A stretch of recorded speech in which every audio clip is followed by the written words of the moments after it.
সুপ্রিয় শিক্ষার্থী, সবাই কেমন আছো? আশা করি তোমরা সবাই ভালো আছো।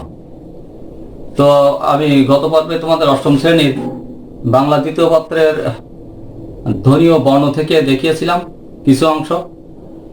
আজ কিছু অংশ দেখাবো, তোমরা সেগুলো মনোযোগ সহকারে শেখার চেষ্টা করবে।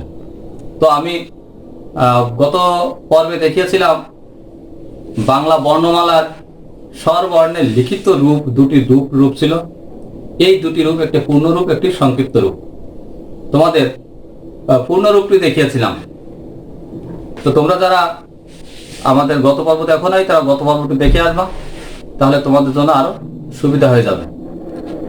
তো এখন আসছে আমরা সেই স্বরবর্ণের সংক্ষিপ্ত রূপটা নিয়ে আসছি। এখন স্বরবর্ণের সংক্ষিপ্ত রূপটা শুধুমাত্র অভিন্ন অন্য স্বরবর্ণগুলো ব্যঞ্জন বর্ণের সঙ্গে সংযুক্ত হলে পূর্ণরূপের বদলে সংক্ষিপ্ত রূপ বসে। অর্থাৎ শুধুমাত্র স্বরোয়া ভিন্ন অন্য স্বরবর্ণগুলো ব্যঞ্জন বর্ণের সঙ্গে সংযুক্ত হলে পূর্ণরূপের বদলে সংক্ষিপ্ত রূপ বসে। যেখানে আগে একা একা বসছিল সেখানে পূর্ণরূপ বসছিল, কিন্তু এখন ব্যঞ্জন বর্ণের সঙ্গে যুক্ত হচ্ছে। যখন ব্যঞ্জন বর্ণের সঙ্গে যুক্ত হবে তখন সেটি সংক্ষিপ্ত রূপ বসে। স্বরবর্ণের এই সংক্ষিপ্ত রূপকে কার বলে? স্বরবর্ণের কার চিহ্ন 10টি। শুধুমাত্র স্বরের কোনো কার চিহ্ন নাই, এই জন্য আর বাকি যা আছে প্রত্যেকেরই পূর্ণরূপ, প্রত্যেকের পূর্ণরূপের সংক্ষিপ্ত রূপ আছে। যেমন অকার,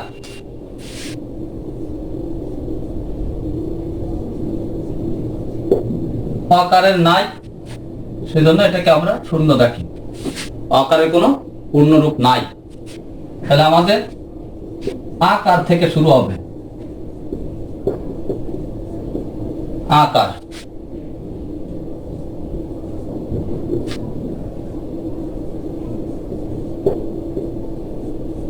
রস্বইকার,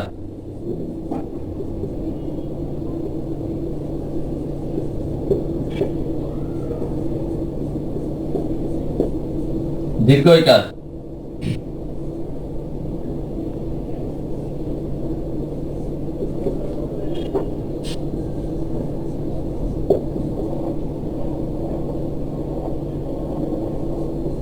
রস্যকার,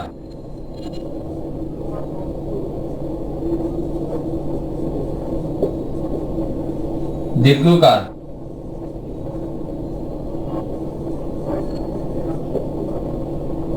রিকার,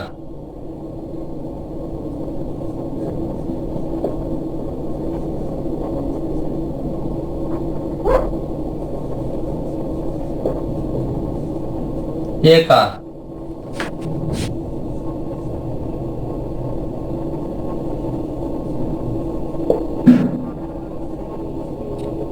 ঐকার,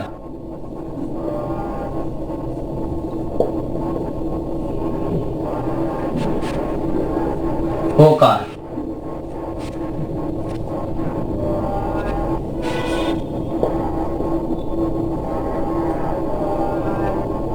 ঔকার।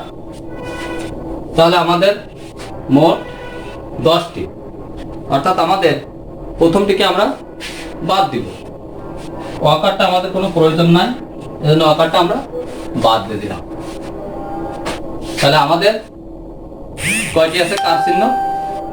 10টি কার চিহ্ন। তাহলে ব্যঞ্জন বর্ণের এই 10টি কার চিহ্ন আমরা একটা উদাহরণ দেখি। যেমন এটাকে যদি বলি মা, তাহলে মোর সঙ্গে আকার যুক্ত হলো মা। তারপরে যদি বলি কিনি, উদাহরণ। তারপরে যদি বলে শশী, রস্যকার হচ্ছে কুকুর, দীর্ঘকার, দীর্ঘকার বলি আছে ভূত বা মূল্য, মূল্যদি। রিকার কৃষক বা তৃণ, কৃষক। একার চেয়ার টেবিল চেয়ার। ঐকার ঐকার হচ্ছে তৈরি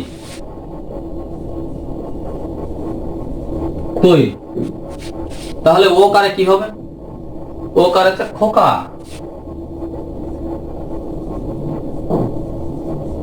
খোকা। ও কারে নৌকা।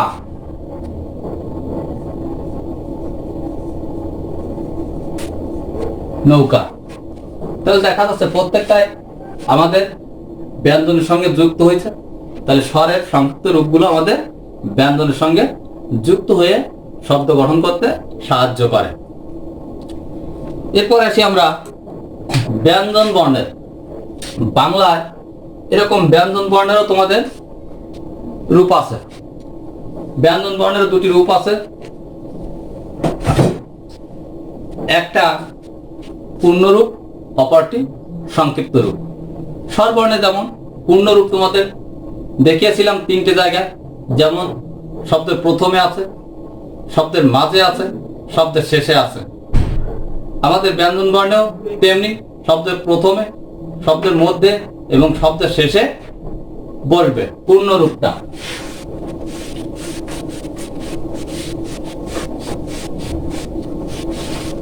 তাহলে ব্যঞ্জন বর্ণের যে রূপগুলো আছে, ব্যঞ্জন বর্ণের দুটি রূপ আছে। একটা আছে পূর্ণরূপ,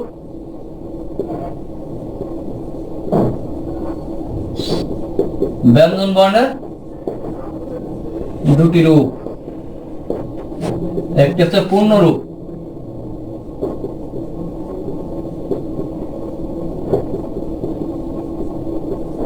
সংক্ষিপ্ত রূপ।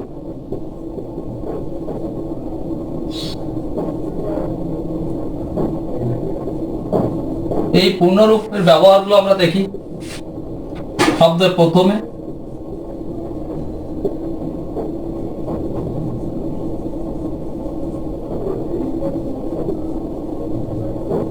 শব্দের মধ্যে, শব্দের শেষে।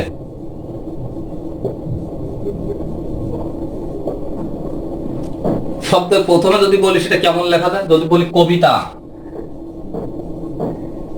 কবিতা, এটি শব্দের প্রথমে বসেছে। তারপর যদি শব্দের মধ্যে যদি বলি খুলনা, এটি প্রথমে, এটি শব্দের মধ্যে। তারপরে যদি বলি সিলেট,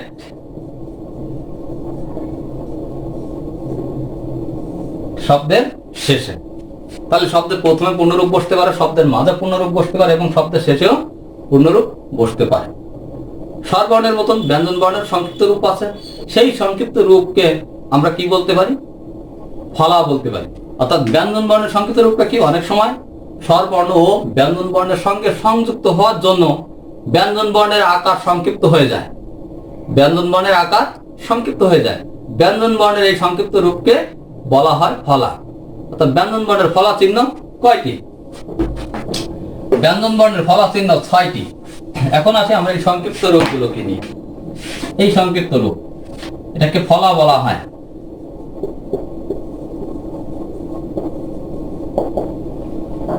এই ফলা চিহ্ন আছে কয়টি? ফলা আছে আমাদের 6টি। 6টি ফলা।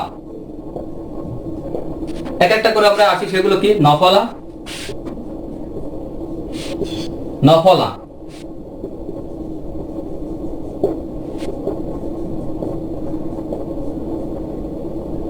তারপর আছে নফলার পরে আছে বফলা, বফলা, বফলা। অর্থাৎ এই বর মাত্রা হবে না, এই জন্য বফলা। তারপর বলেছে মফলা,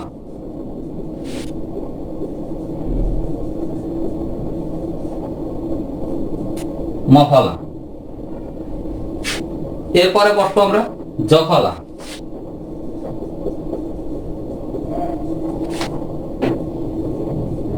জফলা। এরপরে আসবে কি? রফলা,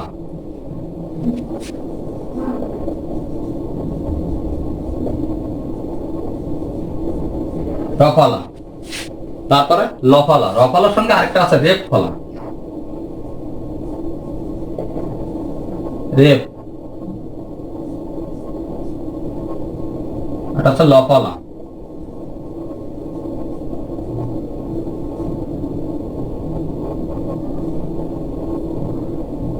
লফলা। তো আমরা এখন এইগুলো নিয়ে একটু আলোচনা করে দেখি। বফলা, নফলা, এগুলো আমরা এর সংক্ষিপ্ত রূপগুলো, যেমন এর একটা উদাহরণ যদি দিয়ে থাকি আমি, এটা হবে চিহ্ন, চিহ্ন। যদি বলি বহলা, পক্ক, পক্ক। মফলা, পদ্ম, পদ্ম। তারপরে জফলা, খ্যাতি,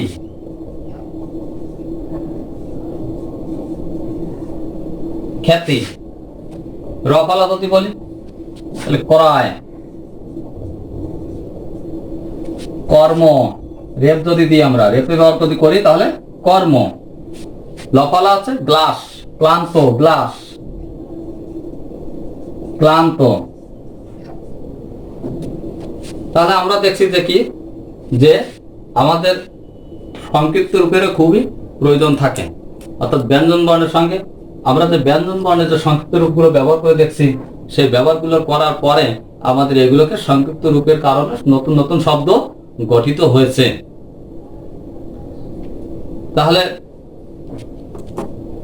এরপরে আসি আমরা বর্ণের উচ্চারণ ও স্থান। এই যে বিভিন্ন বর্ণগুলো আছে, এই বর্ণগুলোর উচ্চারণ ও স্থান নিয়ে আসি আমরা এখন।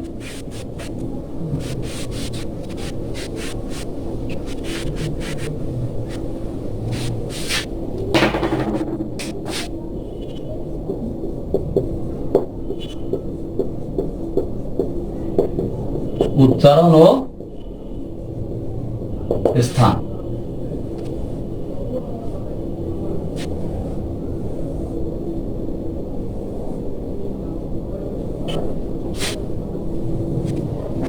তাহলে আছে বর্ণ, প্রথমে আসি আমরা বর্ণ, আর উচ্চারণ স্থান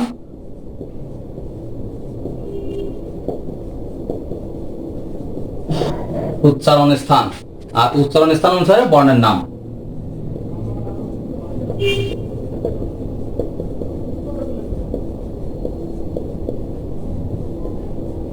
অনুসারে বর্ণের নাম, বর্ণের নাম। তো আমরা প্রথমে আসি আমাদের উচ্চারণ স্থান।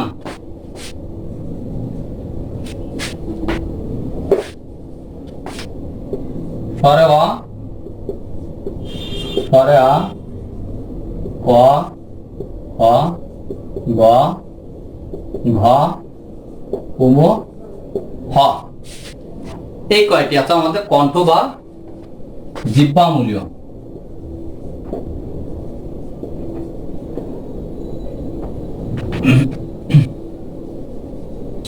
কণ্ঠ বা জিহ্বামূলীয়।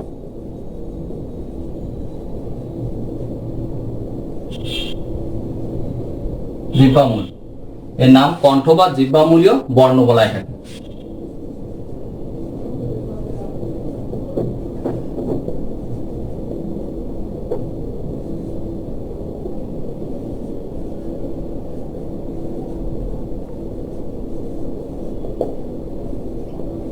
কণ্ঠ বা জিহ্বামূলীয় বর্ণ বলা হয়। এরপরে আমরা আসি পরবর্তীটা। পরবর্তী যেগুলো আছে রস্বই, দীর্ঘই, রস্বই, দীর্ঘই, চ, ছ, বর্গ, জ, ঝ, ইয়, চ, ছ, বর্গ, জ, ঝ, ইয়। আর আছে অন্তর্জ, অন্তস্তীয়, তালিবর্ষা, অন্তর্জ, অন্তস্তীয়, তালিবর্ষা, তালব্যসা। এগুলোকে বলা হয় তালু। উচ্চারণ স্থান তালু। তাহলে হচ্ছে এগুলো তালব্য বর্ণ বলা হয়, কারণ তালব্য বর্ণ। এদের নাম হচ্ছে তালব্য বর্ণ। এরপরে আসি আমরা রি ড ঠ ড ঢ। রি ড ঠ ড ঢ। টি ড ঠ ড ঢ, তারপর আছে ইয়। এরপরে আছে র শূন্য র ঢ, তারপর আছে মধ্যাহ্ন স। এগুলোকে বলা হয়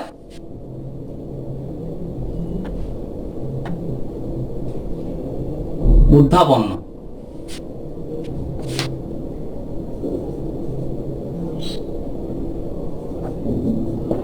মূর্ধা দিয়ে উচ্চারণ করা হয়, এজন্য মূর্ধান্য বর্ণ বলা হয়।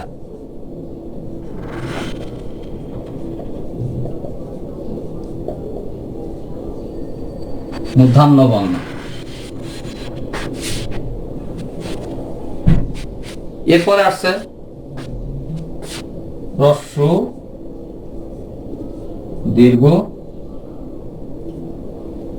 আর প প ব ভ ম। প অ ব ভ ম, এটাকে বলা হচ্ছে ওষ্ঠবর্ণ বলা হয়। ওষ্ঠবর্ণ।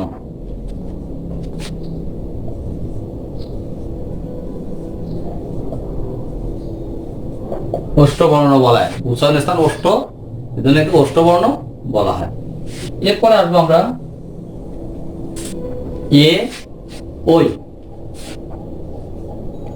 এ ওই, এ ওই কে বলা হবে হচ্ছে আমাদের কণ্ঠ ও তালু একসঙ্গে যুক্ত হয়। এ ওই, কণ্ঠ ও তালু, উচ্চারণ স্থান কণ্ঠ ও তালু। তাহলে কণ্ঠস্থ, এটা কণ্ঠ তালব্য বর্ণ বলা হয়। কণ্ঠ তালব্য, কণ্ঠ তালব্য বর্ণ। এর পরবর্তীতে যেটা আসবো সেটা আমাদের ও ও ও ও। এটা হচ্ছে কণ্ঠ ও ওষ্ঠ প্রয়োজন। তালব্য কণ্ঠ ও ওষ্ঠ, এই জন্য এদেরকে কণ্ঠস্থ বলা হয়।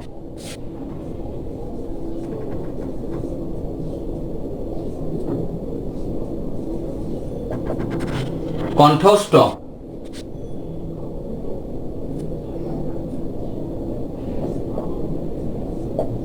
কণ্ঠস্থ বর্ণ, কণ্ঠস্থ বর্ণ বলে। আর এরপর আছে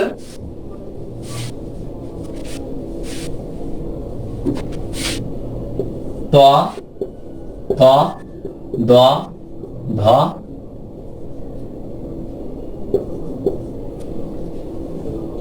দন্তনা। দ থ দ ধ দন্তনা, আর আছে ল দন্ত স, এদেরকে বলা আছে দন্ত বর্ণ। উচ্চারণ স্থান আছে দন্ত, দন্ত বর্ণ বলা হয়। দন্ত বর্ণ বলা হয়। তাহলে আমরা মূলত যেগুলো আমাদের বর্ণের উচ্চারণের স্থান, আমরা এই সম্পর্কে জানলাম। তোমরা বাসা আর একটু মনোযোগ দিয়ে এগুলো দেখবে এবং মুখস্থ করবে, তাহলে তোমাদের এগুলো পরবর্তীতে আর সমস্যা হবে না। তো সবাইকে ধন্যবাদ। আজ এই পর্যন্ত। সবাই ভালো থেকো, সুস্থ থেকো। আগামী ক্লাসে জন্য প্রস্তুতি নাও এবং আগামী ক্লাস দেখার জন্য বলছি, তোমরা আগামী ক্লাস দেখবে সে আমন্ত্রণ রইল। সবাইকে অনেক অনেক শুভেচ্ছা, অভিনন্দন।